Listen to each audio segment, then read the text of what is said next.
بسم اللہ الرحمن الرحیم۔ حضور اقدس صلی اللہ تعالیٰ علیہ وآلہ وسلم کی وفات حسرت آیات کے بعد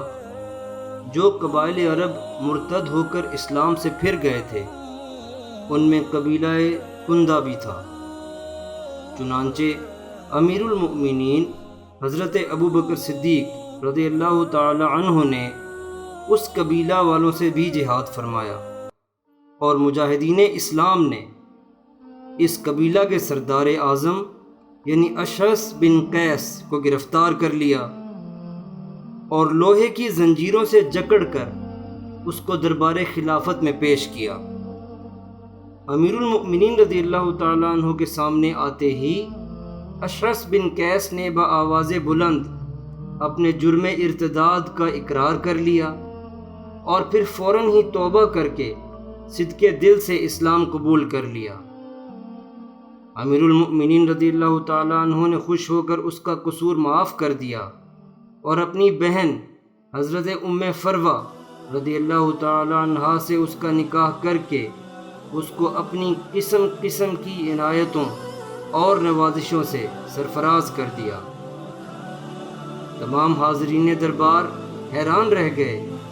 کہ مرتدین کا سردار جس نے مرتد ہو کر امیر المؤمنین رضی اللہ تعالیٰ عنہ سے بغاوت اور جنگ کی اور بہت سے مجاہدین اسلام کا خون ناحق کیا، ایسے خونخوار باغی اور اتنے بڑے خطرناک مجرم کو امیر المؤمنین رضی اللہ تعالیٰ عنہ نے اس قدر کیوں نوازا؟ لیکن جب حضرت اشعث بن قیس رضی اللہ تعالیٰ عنہ نے صادق الاسلام ہو کر عراق کے جہادوں میں اپنا سر ہتھیلی پر رکھ کر ایسے ایسے مجاہدانہ کارنامے سر انجام دیے کہ عراق کی فتح کا سہرا انہی کے سر رہا، اور پھر حضرت عمر رضی اللہ تعالی عنہ کے دور خلافت میں جنگ قادسیہ اور قلعہ مدائن اور جلولۂ نہاوند کی لڑائیوں میں انہوں نے سرفروشی و جانبازی کے جو حیرتناک مناظر پیش کیے، انہیں دیکھ کر سب کو یہ اعتراف کرنا پڑا کہ واقعی امیر المؤمنین حضرت صدیق اکبر رضی اللہ تعالی عنہ کی نکاح کرامت نے حضرت اشعث بن قیس رضی اللہ تعالی عنہ کی ذات میں چھپے ہوئے کمالات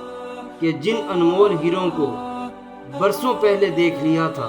وہ کسی اور کو نظر نہیں آئے تھے۔ یقیناً یہ امیر المؤمنین حضرت ابوبکر صدیق رضی اللہ تعالیٰ عنہ کی ایک بہت بڑی کرامت ہے۔ اسی لیے مشہور صحابی حضرت عبداللہ بن مسعود رضی اللہ تعالیٰ عنہ عام طور پر یہ فرمایا کرتے تھے کہ میرے علم میں 3 ہستیاں ایسی گزری ہیں جو فراست کے بلند ترین مقام پر پہنچی ہوئی تھیں۔ اول، امیر المؤمنین حضرت ابوبکر صدیق رضی اللہ تعالیٰ عنہ کہ ان کی نگاہ کرامت کی نوری فراست نے حضرت عمر رضی اللہ تعالیٰ عنہ کے کمالات کو تاڑ لیا اور آپ نے حضرت عمر رضی اللہ تعالیٰ عنہ کو اپنے بعد خلافت کے لیے منتخب فرمایا، جس کو تمام دنیا کے مؤرخین اور دانشوروں نے بہترین قرار دیا۔ دوم، حضرت موسیٰ علیہ السلام کی بیوی حضرت صفورہ رضی اللہ تعالیٰ عنہا کہ انہوں نے حضرت موسیٰ علیہ السلام کے روشن مستقبل کو اپنی فراست سے بھانپ لیا اور اپنے والد حضرت شعیب علیہ السلام سے عرض کیا کہ آپ اس جوان کو بطور اجیر کے اپنے گھر رکھ لیں، جبکہ انتہائی قسمہ پرسی کے عالم میں فرعون کے ظلم سے بچنے کے لیے حضرت موسیٰ علیہ السلام اکیلے ہجرت کر کے مصر سے مدین پہنچ گئے تھے۔ چنانچہ حضرت شعیب علیہ السلام نے ان کو اپنے گھر پر رکھ لیا اور ان کی خوبیوں کو دیکھ کر اور ان کے کمالات سے متاثر ہو کر اپنی صاحبزادی حضرت بی بی صفورہ رضی اللہ تعالی عنہا کا ان سے نکاح کر دیا، اور اس کے بعد خداوند قدوس نے حضرت موسیٰ علیہ السلام کو نبوت اور رسالت کے شرف سے سرفراز فرما دیا۔ سوم، عزیز مصر کہ انہوں نے اپنی بیوی حضرت زلیخا کو حکم دیا کہ اگرچہ حضرت یوسف علیہ السلام ہمارے زر خرید غلام بن کر ہمارے گھر میں آئے ہیں، مگر خبردار